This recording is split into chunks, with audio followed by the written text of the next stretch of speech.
nderuar banor të Rajs Skënderbeut, Katun Plakut, Kovanikut dhe Bardhaj. Të parët tanë që kanë qëndruar në këtë vend të mrekullueshëm kanë pas parasysh disa faktorë, disa komponentë. Kjo klimë e mrekullueshme me ujë pafund, me gjelbërim pafund, ajër të freskët, ata i kanë dhënë akses bletarisë, blektorisë, bujqësisë, pemtarisë. Por ç'po ndodh? Mungesa e rrugës, ne folëm në Rajt Sutaj pak më poshtë, që ka ardhur asfalti dhe zona dukeshe më e kompletuar, më e populluar. Por këtu banorët të ri, të rejat, po dhe familjet tëra çdo ditë shtektojnë, largohen. Për mos qëndruar asnjë ditë këtu. Atëherë çfarë do bëjmë?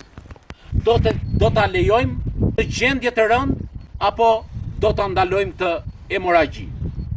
Ju banor të mrekullueshëm, fisnik të këtyre trevave, që keni qëndruar këtu, por dhe ata që janë larguar për kushte ekonomike dhe duan të rikthehen, duhet të grupoheni, të bashkoheni dhe ta vendosni politikën 34 vjeçare me shpatulla pas murit. Jo të vinë, të prezantojnë një kandidat, të thonë që ky është burri mirë apo gruaja e mirë, dhe tu kërkojnë votën, tu marrin votën dhe largohen. Se këtë punë kanë bërë sot e 34 vjetë, dhe asgjë s'kanë bërë për këtë trevë. Përveç se që e kanë lënë të trashëguar të parët tanë, e kanë dërtuar Zoti si të bërë me dorë, dhe pushteti thjesht merr votat dhe largohet.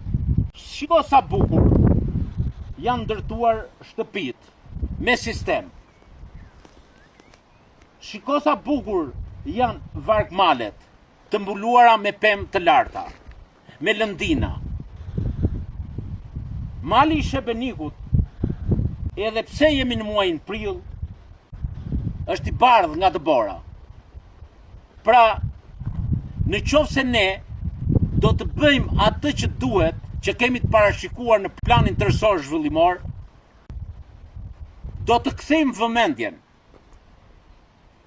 Jo vetëm të banorëve që janë larguar prej këtu që do rikthehen dhe do investojnë, por të turistëve vendas dhe të huaj. Kjo zonë është e mrekullueshme për një turizëm malor. Kuptohet të harmonizuar me agroturizmin.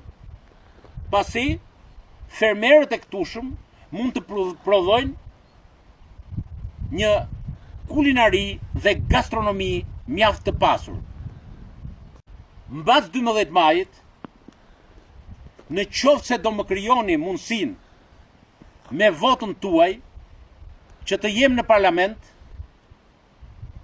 do ta kthej foltoren e parlamentit për kohën dhe minutazhin që më takon mua në shërbimin tuaj. Do të ngrej çdo problem, çdo hall, individual për komunitetin apo për investime që të rivitalizohet kjo zonë, si në rrugë të asfaltohet, në ujësjellës, në kanalizime, kanale vaditse për të vaditur tokat, por dhe për t'i dhënë hapësirë parkut të Shebenikut, që është i lidhur me krahun tjetër Stëblevën. Po shumë afër këtu kemi Bushtricën. Dhe po ta shikojmë si një zonë të tërë zhvillimore, absolutisht do bëhet ajo që për 4 apo 5 vjet, 10 vjet, këtu nuk do mundemi që të përballojmë fluksin e turistëve me hoteleri, apo kulinari dhe gastronomi. Pra, për të gatuar ato që kanë tradit anvisat tona, që për këtë fush janë të shkëlqyera. Por, është dhe një gjë tjetër, që të rinjtë dhe të rejat, ata që studiojnë, intelektualët, por dhe ata që kanë grumulluar para në Gjermani, në Zvicër, në Angli, në Kanada, në Amerikë, do vinë do investojnë dhe do të mundsojnë gjithçka është e mundur për t'i dhënë atë që të parët tanë kanë dëshiruar, atë që dëshirojmë sot ne dhe fëmijët tanë do t'i trashëgojnë me gjithë resurset. Ju falenderoj shumë që do dëgjoni këtë video, edhe pse pak e gjatë, por jam munduar të sinkronizoj mendjen dhe zemrën, sepse me të vërtet këta njerëz duan ndihmuar jo vetëm për të investuar, por për t'i dhënë atë që meriton treva. Ju falenderoj shumë.